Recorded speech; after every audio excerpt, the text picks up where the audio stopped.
HD सच्ची कहानियों पर आप सभी का स्वागत है। मैं उन सभी लोगों के लिए प्रार्थना करूंगी भगवान से जो लोग बीमार हैं, उन्हें भगवान सही सलामत और स्वस्थ बना दे ताकि अपनी फैमिली के साथ अच्छे से ज़िंदगी बिता सकें। और मैं भी उन सभी लोगों से विनती करूंगी कि आप लोग भी मेरे लिए प्रार्थना ज़रूर कीजिए। आज मैं ये सोचने पर मजबूर हो गई थी कि दुनिया कितनी जालिम है। जब मैं अस्पताल में पहुंची तो मुझे नर्स अजीब नज़रों से देख रही थी और कह रही थी, तुम्हारी बेटी ने एक ऐसा काम कर दिया जो आज से पहले कभी नहीं हुआ होगा। ऐसा काम कर दिया है जो उसको नहीं करना चाहिए, और जो बदनामी हो रही है वह अलग है। मैंने कहा, जो लड़की अपनी होश हवास में भी नहीं है, बिस्तर पर बेहोश पड़ी है, वह क्या ऐसा कुछ करेगी? उसने कहा कि ये सब कुछ कैसे हो रहा है, तुम ही बताओ। तुम्हारी वजह से हमारी कितनी बदनामी हो रही है। तुम्हारी बेटी की वजह से हमारा पूरा अस्पताल बदनाम है। तुम क्या चाहती हो कि अस्पताल बंद कर लें? आज ही मैं इंचार्ज डॉक्टर से बात करूंगी। बहुत भला कर लिया है हमने तुम्हारे साथ, लेकिन तुम भला करने के काबिल नहीं हो। तुम्हारी बेटी न जाने ऐसी क्या कशिश है, वह बिस्तर पर पड़े पड़े रहकर भी ये सब कुछ कर रही है, और नुकसान हमारा हो रहा है। आज तुम्हें उसे यहाँ से ले जाना होगा। मैंने कहा, यहाँ से ले जाऊंगी तो वह मर जाएगी। उसने कहा कि ये तुम्हारी समस्या है। मैंने कहा, आखिर मेरी बेटी को हुआ क्या है? तो वह कहने लगी। आज उसने फिर से एक पूरे, अब सुनिए पूरी कहानी मेरी जुबानी। मैं सुबह सुबह अपने घर से अस्पताल जाने के लिए निकल रही थी और मेरी सास मुझसे बातें सुना रही थी। जब कोई मर जाता है तो उसकी अर्थी पर जाकर नहीं बैठ जाते। क्यों तू अर्थी पर बैठने जा रही है? छोड़ दे उसको और घर के काम कर। घर में मेहमान आने वाले हैं, मेरी बेटी आने वाली है, उसके सास ससुर और उसके पति देव भी आ रहे हैं। उन्होंने यहाँ खाना खाना है। तू चली जाएगी तो मैं ये सब कुछ कैसे करूँगी? मैं अपनी सास के आगे आज तक ना बोली थी, पर आज मैंने उनको कह दिया कि मुझे अपनी बेटी के पास जाना है, ये मेरे लिए ज़्यादा ज़रूरी है। वह लोग आएंगे तो वह अपने लिए खाना खुद भी बना सकते हैं। उनसे कह देना कि खाना भी खुद बना ले और खा भी ले। बर्तन बेशक ना धोए, मैं खुद आकर धो लूँगी। इतना कहकर मैंने कंधे पर बैग लटका कर घर से निकली तो मैं बस के इंतज़ार में खड़ी थी जब मेरे पति की कॉल आ गई। मेरे छोटे से मोबाइल की स्क्रीन टूटी हुई थी, लेकिन कॉल सुनी जा सकती थी। मैंने कहा, अस्पताल जा रही हूँ। उसने कहा, क्यों, क्या हुआ? आज तो घर में मेहमान आने वाले हैं ना, मम्मी नाराज़ हो जाएगी, हमारे ऊपर मुसीबत आ जाएगी। मैंने कहा, मुझे रात को बहुत बुरा सपना आया था मेरी बेटी के बारे में, इसलिए उसको देखने जा रही हूँ, ठीक है या नहीं? मेरे पति ने कहा, जल्दी वापस आ जाना। मैंने कहा, तब तक मैं उसके पास ही बैठूंगी जब तक मेरे दिल को तसल्ली नहीं आता, फिर आ जाऊंगी वापस। मैंने अपने पति से भी परमिशन ले ली और मैंने बात करके फ़ोन बंद कर दिया। पहले वो बहुत गुस्सा किया करता था, लेकिन अब उसे भी पता चल गया था कि हम दोनों की हालत एक जैसी है। हमारी एक ही बेटी थी और वह भी इस वक्त अस्पताल में थी। अस्पताल में दाखिल हुई तो सामने ही इंचार्ज नर्स काउंटर पर खड़ी थी। उसने कहा कि तुम्हें ही फ़ोन करके बुलाने वाले थे। अच्छा हुआ तुम खुद आ गई हो। तुम्हें आज ऐसी खबर मिलेगी, तुम भी अपनी बेटी के साथ बिस्तर पर लेट जाओगी। मैं हैरान थी। उसका व्यवहार मेरे साथ बहुत बुरा था, क्योंकि उससे पहले भी वो मुझे ऐसे ही बातें सुना चुकी थी। और फिर ये सरकारी अस्पताल था। हमारी बेटी का इलाज यहाँ पर हो रहा था, सिर्फ यहाँ के डॉक्टर की वजह से, जो बहुत अच्छा इंसान था।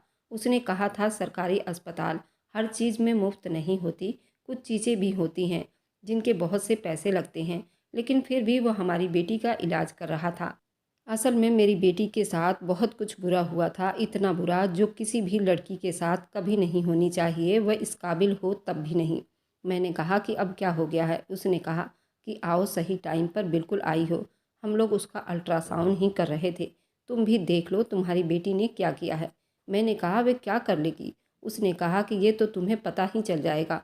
जब मैं कमरे में गई तो मेरी बेटी का अल्ट्रासाउंड हो रहा था। वह बिल्कुल बेजान सी पड़ी थी। डॉक्टर वहीं पर मौजूद था। उसने कहा कि ज़रा आप भी उस स्क्रीन के तरफ देखिए, मुझे मालूम है कि आप पढ़ी लिखी तो नहीं होंगी। मैंने डॉक्टर से कहा कि मैंने ग्रेजुएशन की है, तो वह इस बात पर हैरान हुआ था। उसने कहा, फिर आपको ज़्यादा समझ आ जाएगी असल समस्या क्या है। ज़रा स्क्रीन के तरफ नज़र रखिएगा। जब उसने मेरी बेटी का अल्ट्रासाउंड किया तो स्क्रीन पर जो चीज़ नज़र आई, उसे देखकर तो मैं बुरी तरह से हैरान हो गई थी। मैंने कहा, ये नहीं हो सकता। उन्होंने कहा, हम भी यही समझ रहे थे, ये नहीं हो सकता। लेकिन उसकी तबीयत दिन ब दिन खराब होने लगी थी। आज मजबूर होकर हमने अल्ट्रासाउंड किया है। मेरी बेटी को वापस उस कमरे में ले जाने का कह दिया मैं वहीं पर बेजान होकर बैठ गई थी, क्योंकि मेरी कम उम्र की बेटी जो कोमा की हालत में थी, वह माँ बनने वाली थी। माँ, इसका मतलब यही था कि वह अपनी मर्जी से हिल भी नहीं सकती थी। फिर उसके साथ ये सब कुछ कैसे हो गया था? उन्होंने कहा कि आप ही इसका जवाब दीजिए। मैंने कहा मैं उसका जवाब कैसे दे सकती हूँ? लड़की आपके पास है, आप लोगों के अस्पताल में है। मैं तो दिन रात उसके पास नहीं होती। मैं रात को उसके पास भी नहीं रुक सकती थी, क्योंकि उसको कोमा में गए हुए कम से कम 8-9 महीने हो चुके थे, और मैं इस 8-9 महीने तक यहाँ कैसे रुक सकती थी? ना तो यहाँ जगह थी और ना ही मेरी सास इसकी परमिशन देती, क्योंकि सारे घर के काम मुझ पर ही थे। मेरा पति पहले इधर ही काम करता था, लेकिन अब मेरी बेटी के खर्च उठाने के लिए उसे दूसरे शहर में जाकर काम करना पड़ा था, क्योंकि कुछ न कुछ खर्चे तो हो ही जाते हैं। हम सब कुछ अस्पताल वाले पर नहीं छोड़ सकते थे। डॉक्टर ने मुझे अपने कमरे में बुलाया, वहाँ पर नर्स भी थी। मुझे उस औरत पर बहुत गुस्सा आया था। वह मुझे बिल्कुल भी अच्छी नहीं लगती थी, लेकिन हर मामले में आगे आगे होती थी। उसने कहा कि देख लीजिए डॉक्टर साहब, मैंने तो आपको मना ही किया था, नेकी का ज़माना नहीं है। इस औरत ने तो हमारी नेकी हमारे मुंह पर दे मारी है। डॉक्टर साहब वहीं बैठे थे, जैसे वह सब कुछ मैंने ही किया हो। मैंने कहा डॉक्टर साहब, आपने हमारी बहुत मदद की, लेकिन आप ही बताइए, मैं तो यहाँ थी नहीं और बेटी तो अपनी मर्जी से हिल भी नहीं सकती, तो फिर ये सब कुछ कैसे हुआ? उसने कहा ये तो हमें भी नहीं पता ये सब कैसे हुआ, लेकिन अब आप बताइए कि हम क्या करें? आपकी बेटी की वजह से हमारा पूरा अस्पताल बदनाम हो सकता है। ऐसी बातें अस्पताल में बहुत जल्दी फैल जाती है। आपको तो पता है ये अस्पताल सील भी हो सकता है, और यहाँ पर हर तरह के लोग आते हैं। कोई बहुत अच्छे समझदार लोग नहीं आते जो इस बात को समझ सके। फिर समस्या जैसी भी हो, बुरा तो लड़की को ही कहा जाता है। मैंने कहा क्या ऐसी लड़की को भी बुरा कहेंगे जो कोमा में पड़ी है? आखिर वह क्या कर सकती है? डॉक्टर ने कहा कि आपकी बेटी बहुत ज़्यादा खूबसूरत है और जवान भी है। हम उसके सर पर किसी चौकीदार को तो खड़ा नहीं कर सकते। यहाँ तो हर एक का आना जाना लगा रहता है, हज़ार काम होते हैं। हर एक काम के लिए एक बंदा तो यहाँ पर नहीं रह सकता। एक बंदे के ऊपर 20-20 काम होते हैं। वह बंदा वैसे ही पागल होता है। आप बताइए क्या करना है? मैंने कहा मुझे नहीं पता। उसने कहा अगर ये बच्चा हम लोगों ने ख़राब करने की कोशिश की तो आपकी बेटी की जान खतरे में जा सकती है, क्योंकि वह पहले ही बीमार है। मैंने कहा अगर बच्चा दुनिया में लाया जाए तो उसकी जान को खतरा नहीं होगा? डॉक्टर ने कहा नहीं, तब उसकी जान को खतरा नहीं होगा, क्योंकि वह एक जगह पड़ी है, और जब औरत के अंदर बच्चा होता है तो औरत को सिर्फ नुकसान नहीं बल्कि कुछ फ़ायदे भी होते हैं। शायद इस बच्चे की वजह से वह कोमा से बाहर आ जाएगी। मैंने फ़ौरन उस डॉक्टर के आगे हाथ जोड़ दिए थे और कहा बस आप ये बात बाहर मत निकालना। मेरी बेटी पहले से ही यहाँ पर पड़ी है। ख़ानदान वालों ने हमारा जीना हराम कर रखा है। कुछ लोग तो ये भी कह रहे हैं कि हमने अपनी बेटी को काम करने के लिए दूसरे शहर में भेज दिया है। झूठ बोला है, वह बीमार है। मैंने रोना शुरू कर दिया। डॉक्टर ने कहा ठीक है, हम कुछ सोच लेते हैं, आप भी ये बात किसी को ना बताएं। मैं वहाँ से वापस आई और अपने पति को ये सब कुछ बता दिया। मेरे लिए मेरे पति को ये खबर सुनाना बहुत मुश्किल काम था। इस बात का अंदाज़ा आप लोग खुद ही लगा सकते हैं। मेरा पति कुछ बोला ही नहीं, शायद गुस्से और बेबसी की हद हो गई थी। उसने फ़ोन ही बंद कर दिया। मेरी सास ने मुझे बातें सुनाई। मेहमान तो खाना पीना खाकर चले गए थे। इतना सारा काम छोड़ गए थे कि मैं रात तक कामों में लगी रही। इस बात को मैं फिर भी ना भूली। ये बात मेरे दिमाग में गूंज रही थी। वक्त बीतने लगा। एक दिन मुझे आधी रात को फ़ोन आया। उन्होंने कहा आप जल्दी से आइए। वह दिन आ गया है जिस दिन की किसी को भी खुशी नहीं होगी, लेकिन आपको आना होगा। मैं वहाँ पर चली गई, लेकिन थोड़ा देर से पहुँची। मैंने अपनी बेटी को जाकर देखा, वह बिल्कुल ठीक थी। जैसे पड़ी थी वैसे ही पड़ी हुई थी। मैंने उसको देखती रहती थी। कभी कभी अस्पताल चली जाती तो 4-4 घंटे उसके पास बैठी रहती, उसको बुलाती रहती, उससे बातें करती रहती। कभी तो कोई जवाब देगी, लेकिन वह जवाब नहीं देती थी। डॉक्टर ने कहा था उससे ज़्यादा से ज़्यादा बात करेंगे, और वह आवाज़ भी सुनती थी, सबको देखती भी थी, लेकिन ना ही कोई जवाब दे पाती थी। उसको कोमा कहते हैं और आपकी बेटी कोमा में है। ऐसे मरीज को वापस आने के लिए सिर्फ यही उम्मीद होती है, शायद वह किसी हादसे की वजह से या किसी ऐसी बात की वजह से वापस आ जाएं जो उसके लिए बहुत ज़्यादा अहम हो। औलाद के लिए उसकी माँ को पुकारा जाना कोई छोटी बात तो नहीं है। भगवान ने मुझे एक ही औलाद दी थी।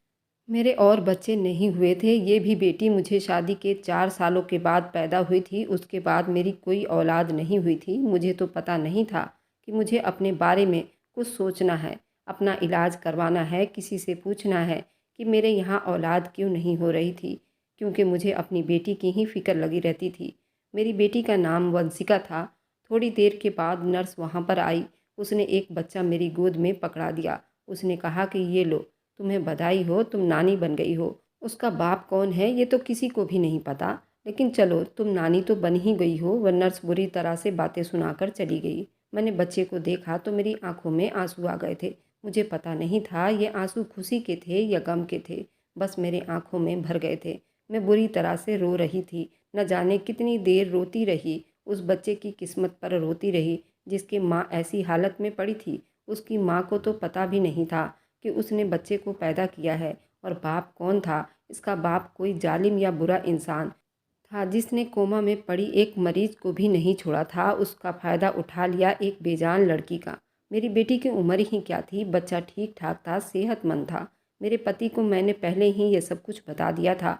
उसको बताया कि हमारी बेटी ने एक बेटे को जन्म दिया है। फिर वह चुप हो गया, कुछ नहीं बोल रहा था। वह दूर बैठा था। मुझे नहीं पता था उसकी हालत क्या थी। मैंने उससे कहा कि आज तो आ जाए, लेकिन उसने काम का बहाना बना दिया। मुझे पता था उसे कोई काम नहीं था, बस यहाँ आकर वह सब कुछ बर्दाश्त नहीं करना चाहता था। मर्द था ना, इसलिए ये तो उसकी इज्जत की बात थी और उसको इस बात ने घायल कर दिया था। मैंने डॉक्टर साहब से कहा कि आप ये सब पता ज़रूर करेंगे, ये सब कुछ हुआ कैसे? कुछ तो करिए, कोई सीसीटीवी कैमरा की फुटेज, कुछ तो ऐसा होगा जिसे पता चल सके कि कौन इस कमरे में गया था। डॉक्टर ने कहा कि आपको मैंने पहले ही बताया है, ये बहुत बड़ा अस्पताल है, यहाँ पर हज़ारों लोग आते जाते हैं। हम किस किस पर शक करेंगे? अपने मुंह से तो कोई भी नहीं बताएगा उसने ये जुर्म किया है। डॉक्टर ने बच्चे को देखा तो थोड़ी देर के लिए टकटकी लगाए इस बच्चे को देखता ही रहा। मैंने कहा, डॉक्टर साहब आप उसे ऐसे क्यों देख रहे हो? तो कहने लगा, बहुत प्यारा बच्चा है, आप इस बच्चे का क्या करेंगी? मैंने कहा, इंसान का बच्चा है डॉक्टर साहब, वह भी मेरी बेटी का। इसमें इस बच्चे की तो कोई गलती नहीं है। पालूंगी उसको और क्या करूंगी? उन्होंने कहा, फिर इसको अस्पताल से ले जाइए, यहाँ पर बहुत बीमारियां हैं और सर्दी भी बहुत है। बच्चे को लेकर जब मैं घर में दाखिल हुई तो सामने मेरी ननद बैठी हुई थी, उसका पति भी, मेरी सास भी। उन्होंने देखा मेरी गोद में बच्चा है तो मेरी सास ने तो खड़े खड़े ही बवाल मचाना शुरू कर दिया। उसने कहा, ये दिन मुझे देखना था, इस दिन को देखने से पहले मैं मर क्यों नहीं गई? आज 1 साल होने वाला है। बेटा मेरा दूसरे शहर में काम करता है, वापस घर भी नहीं आता। और ये देखो मेरी बहू हाथ में किसका बच्चा लेकर आ गई है। तभी अस्पताल में गई थी और तेरी तबीयत भी खराब रहती थी। किसके साथ मुंह काला किया है तूने? मेरी सास ने जल्दी मेरे पति को कॉल मिलाना शुरू कर दिया। मेरी ननद मुझे बातें सुना रही थी। भाभी हम बड़े शरीफ लोग हैं, गरीब सही, लेकिन हमारे खानदान में कभी किसी औरत ने ऐसा काम नहीं किया है। और ये आपकी हिम्मत कहूँ या फिर बेशर्मी, बच्चा पाकर बेशर्म सी हो गई हो, घर में दाखिल हो गई हो। किसका बच्चा है ये? मैं कुछ बोल नहीं रही थी, सिर्फ मैं रो रही थी और मेरे आंसू बह रहे थे। मैं बच्चे को लेकर कमरे में चली गई। अंदर से दरवाजे की कुंडी लगा ली। मेरी सास और ननद ने दरवाज़ा पीटना शुरू कर दिया। बाहर खड़े होकर मुझे बद्दुआएं देने लगी। मेरे किरदार पर बातें करने लगी, ऐसी बातें कि शायद जिसके जख्म सारी ज़िंदगी भी ना भरते। मेरे पति से बात भी कर रही थी, उसे भी सब कुछ बता रही थी। पता नहीं वह उनको क्या कह रहा था, लेकिन थोड़ी देर के बाद वह चुप सी हो गई थी, वहाँ से चली गई। अब मैं इस बच्चे को पाल रही थी। मुझे अपनी बेटी के पास जाने का टाइम भी नहीं मिलता था। मेरी सास और ननद का इतना ही काम था, वे रिश्तेदारों को ये कह रही थी कि बच्चा मेरा है, मैं माँ बनने वाली थी। पता नहीं मेरे पति ने उनको क्या समझाया था, लेकिन अब वो मुझे रिश्तेदारों के सामने बदनाम नहीं कर रही थी। वक्त यूं ही बीतता गया। अच्छी बात या बुरी बात क्या कहूँ, जब इंसान सोचता है तो चलो वक्त गुजरता रहा, लेकिन अच्छा वक्त जल्दी गुजर जाता है। बच्चा बड़ा होता रहा, मेरी गोद में खेलता था। वह तो मुझे ही अपनी माँ समझता था। मुझे उससे कोई समस्या नहीं थी, लेकिन जब मैं उसे देखती तो मुझे ये सब कुछ याद आ जाता था। मेरी बेटी के साथ इतना बुरा हुआ, वह भी उस वक्त जो अपने होश हवास में नहीं थी, और ये बच्चा उस सब की निशानी है। लेकिन मैं इस बात पर हैरान थी, बच्चा बहुत ज़्यादा खूबसूरत था। इसका मतलब इसका बाप भी ऐसा ही होगा। पहले मैंने सोचा था कि शायद किसी काम करने वाला या किसी अस्पताल के सफाई करने वाले ने ये सब कुछ किया होगा, लेकिन अभी ऐसे लग रहा था जैसे इस बच्चे ने किसी खूबसूरत आदमी के नए नक्श ले लिए हों। मेरी बेटी भी बहुत खूबसूरत थी, लेकिन उसके नए नक्श मेरी बेटी से नहीं मिल रहे थे। पता नहीं क्या समस्या थी। जिंदगी ने इतने जुल्म कर दिए थे कि अब ऐसा लगता था जैसे कुछ महसूस नहीं होता। मैं भी जिंदा लाश बन चुकी थी। मेरी बेटी तो कोमा में पड़ी थी। मुझ में और उसमें फ़र्क इतना था कि मैं चल फिर रही थी, लेकिन मेरी हालत भी उस जैसी ही थी। कुछ महसूस नहीं हो पाता था। पति वापस आया तो बच्चा 5 महीने का हो चुका था। उसने बच्चे को 1 हफ्ते तक देखा भी नहीं और गोद में उठाया भी नहीं। उसने कहा कि क्या करूं, खुशियां मनाऊं या मिठाई बांटूं, या बच्चा इस घर में किस तरह आया ये हम दोनों ही जानती है। एक दिन मैं घर के काम कर रही थी और बच्चा बराबर रो रहा था। मुझे उसकी आवाज़ आ रही थी, लेकिन काम थे ख़त्म नहीं हो रहे थे। अगर मैं बच्चे की तरफ जाती तो खाना जल जाता तो मेरी सास मुझे हज़ारों बातें सुना डालती। थोड़ी देर के बाद बच्चे की आवाज़ आना ही बंद हो गई थी। मुझे लगा बेचारा रो रो कर खुद ही सो गया होगा, लेकिन जब कमरे में आई तो सामने का मंजर देखकर हैरान रह गई। वह मेरे पति के गोद में सो रहा था। मेरा पति उसको सुला रहा था। आज उसने पहली दफ़ा उसे उठाया था। मेरी आंखों में आंसू आ गए थे। मैंने अपने पति को गले लगाकर फूट फूट कर रोने लगी। वह भी फूट फूट कर रो पड़ा था। मैंने कहा, ये कैसी परीक्षा है हम दोनों पर, वंशिका के पापा। आप ही बताइए अब क्या होगा। उसने कहा कि वह भी हमारी बेटी है और ये भी एक जान है। हम उन दोनों का ख्याल रखेंगे। बस तुम भगवान से प्रार्थना करो हमारी परीक्षाएं जल्द खत्म हो जाए। लेकिन परीक्षा खत्म नहीं हुआ था, क्योंकि मेरा पति वापस चला गया। जब मैं दोबारा से अस्पताल गई तो आज नर्स ने मुझे फिर से वही खबर सुनाई। मुझे उस औरत की शक्ल से नफरत हो गई थी। वह मुझे हमेशा बुरी ही खबर सुनाती थी। फिलहाल जो आदमी ये काम एक दफ़ा कर सकता था, वह बार बार भी कर सकता था। उसने मेरी बेटी को देख लिया था। जब तक उसे पकड़ते नहीं ये सब रुकने वाला नहीं था। डॉक्टर ने कहा, फिर से वही सारी समस्या है जो पिछली दफ़ा आपको बताई गई थी। मैंने डॉक्टर को कहा कि आपने मेरी बेटी को अस्पताल में रखा है, आप ही इसका इलाज कर रहे हैं और आप एक डॉक्टर हैं, आपको तो किसी और अस्पताल में भी आना जाना होगा, आप हमें वहीं शिफ्ट कर दो। तो डॉक्टर ने कहा, ये सब कुछ बहुत मुश्किल है, मैं आप लोगों को कहीं और शिफ्ट नहीं कर सकता। मैं तो आप लोगों को बड़ी मुश्किल से यहाँ पर रख कर बैठा हूँ। यूँ समझे कि मेरी जेब से खर्चा हो रहा है। मैं चुप हो गई। फिलहाल उन्होंने पहले ही हमारी इतनी मदद की थी, कोई हाथ पकड़ाए तो उसकी बाजू तो नहीं पकड़ लेनी चाहिए। मेरी बेटी फिर से प्रेग्नेंट हो गई थी और उसका डिलीवरी का टाइम भी आ गया था। लेकिन इस दफ़ा बच्चा इस दुनिया में आने से कुछ मिनट बाद ही इस दुनिया से चला गया था। डॉक्टर ने कहा, ये भी एक बेटा था। कहते हैं भगवान आपकी हिम्मत से ज़्यादा आपको बोझ नहीं डालता, लेकिन मुझे लग रहा था मेरी हिम्मत से ज़्यादा बोझ मुझ पर डाल दिया गया था। दिन रात रोती थी और क्या करती। अस्पताल में जब कुछ लोग आते हैं तो आपस में एक साथ बैठे होते हैं, एक दूसरे से अपने दिल की बात कर लेते हैं। मैं ऐसे ही एक बेंच पर बैठी थी। मेरी गोद में वह बच्चा था। जब मेरे साथ एक लड़की आकर बैठ गई, पहले तो मुझे लगा वह भी डॉक्टर है, पर उसने कहा कि वह डॉक्टर नहीं है, लेकिन काफ़ी अमीर परिवार से समझदार लग रही थी। उसने मुझसे पूछा, क्या बात है, आप क्यों रो रही हैं। उसने बड़ी हमदर्दी दिखाई। पूछा। मैंने उसको सब कुछ बता दिया। मैंने कहा, ये सब घटना मेरे साथ घट रही है। उसने अपने कानों को हाथ लगाया। उसने कहा कि आपकी बेटी के साथ बहुत बुरा हो रहा है।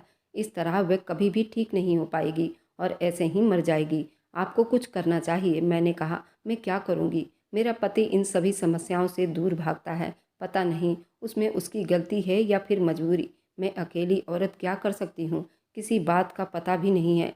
उसने कहा कि मेरे पास एक आइडिया है, मैं आपकी मदद करूँगी। मैंने कहा, आप मेरी मदद क्यों करेंगी। उसने कहा, क्योंकि आपके और आपकी बेटी के साथ बहुत कुछ बुरा हो रहा है। उसने कहा कि आपकी बेटी का कमरा कौन सा है, आप मुझे वहाँ पर ले जाइए। वह मेरे साथ आई और मैं उसे अपनी बेटी के कमरे में ले आई। उसने कहा कि मुझे अस्पताल में 3 दिन तक आना होगा और मुझे एक काम करना है, अगर आपकी परमिशन हो तो। मैंने कहा, हाँ। उसने अपने मोबाइल रिकॉर्डिंग पर लगाकर कमरे में छुपा दिया, बिल्कुल उसी जगह पर जहाँ से मेरी बेटी बिल्कुल साफ़ नज़र आ रही थी, यानी कि उसका बिस्तर साफ़ नज़र आ रहा था। उसने कहा कि मेरा मोबाइल बहुत महंगा वाला है, उसकी बैटरी बहुत ज़्यादा है, पूरी रात की रिकॉर्डिंग हो जाएगी। एक दिन तो ऐसा हुआ कि पूरी रात की रिकॉर्डिंग हो गई। उसने कहा कि हम देखना चाहेंगे इस कमरे में कौन कौन आता है, लेकिन उसकी रिकॉर्डिंग में ऐसा कुछ भी नज़र नहीं आया था जो हमें चाहिए था। लेकिन अगले दिन की जब रिकॉर्डिंग सामने आई तो हम लोग हैरान रह गए थे। उसने कहा कि आप इस आदमी को जानती हो? तो मेरे कदमों तले से ज़मीन निकल गई थी। मैंने कहा हाँ, मैं इस आदमी को तो जानती हूँ। वह आदमी तो मेरी बेटी के कमरे में आया था। मैं उसे अच्छी तरह से जानती थी।